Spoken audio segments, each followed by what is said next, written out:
Аспан жеті арнасы 23 желтоқсан сенбі күніне арналған әлемдегі табиғат апаттары мен оқыс оқиғалар топтамасын ұсынады.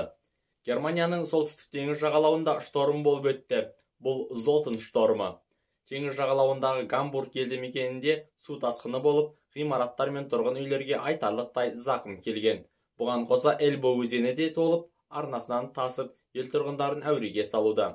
Бұл Золтен штормы ел астанасы Берлинге дейін жетеді деп күтілуде. Ал штормнан кейінгі ауа температурасы плюс 6 градус. Индонезияда Мариапи жанартауы қайта бұлқынды.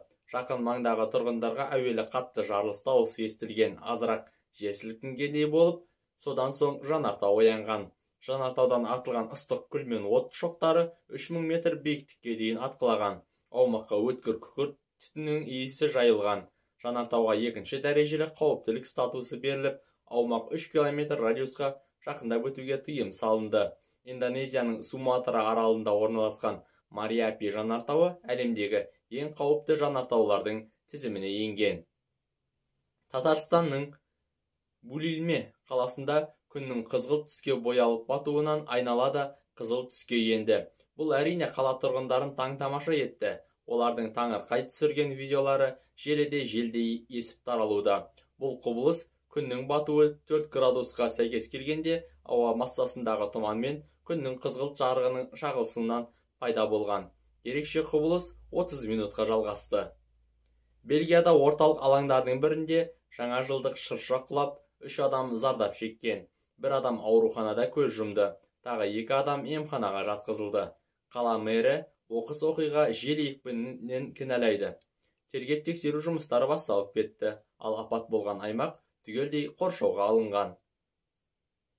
Кейптаун қаласына жақын маңдағы тау орманындағы өрт қалаға жақындап келеді. Ең қызығы, бұл өрт сейсенбі күні басталған. Жалындаған қызыл жалын өрт сөндірушілерге ырық бермеген. Мамандар енді ғана өрттің екпіні басылғанын, бірақ әлі өшпегенін айтады. Өрт Кейптаун қаласына қауіп төндірмейді деп сендіреді ел билігі. Исландияда бірнеше күннен бері атқылап жатқан жанартау күші бүгін бәсеңдеді. Алайда әлі де аумақ кең көлемде қоршауда, жолдар жабық.